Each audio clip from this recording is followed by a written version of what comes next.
Speaking of the tight end position, here we go with the tight ends. Now, guaranteed. Now, Vernon Davis, though, do you think he can repeat that? Because remember, it took forever for him to finally reach that potential. Do you think he can do it again? I am so certain he can do it again because they are building.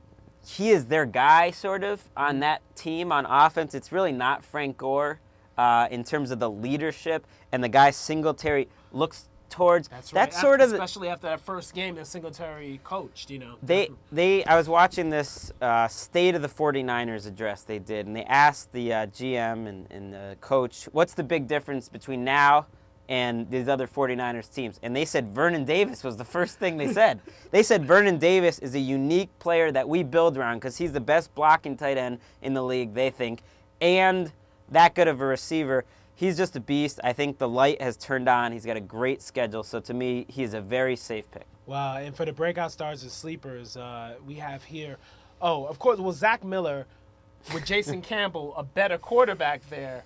Zach Miller could potentially get to 1,000 yards. You know, not Todd Christensen-like, but still, you know, possible Pro Bowl. You know, right? I totally agree. Zach Miller put up almost 800 yards last year. I think in PPR leagues, I forget how many catches he made, but he had a great season in PPR leagues last year. So he doesn't even need to improve to be a good value. He would be my #1 value at tight end if you don't take one of the top 6 guys.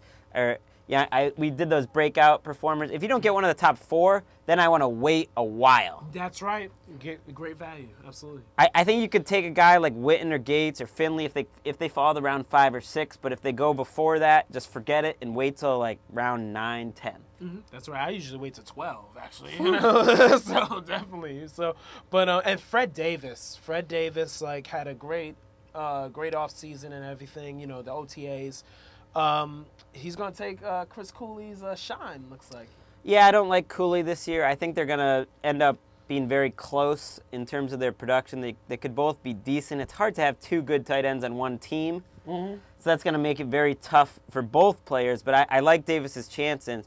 I mean, maybe an athlete, tall, you know. Maybe it was one of those things that I hated being stuck watching those Redskins games last year towards the end of the year. They were so brutal, and Fred Davis was the one shining beacon of excitement. He was like, look at me. He was like the whole offense was Fred Davis, and he's another one with the eyeball test, and I stick with that. You know, Fred Davis is a player. You watch him for a few times, you know he's legit, and I wouldn't be surprised if he has a better season than Cooley.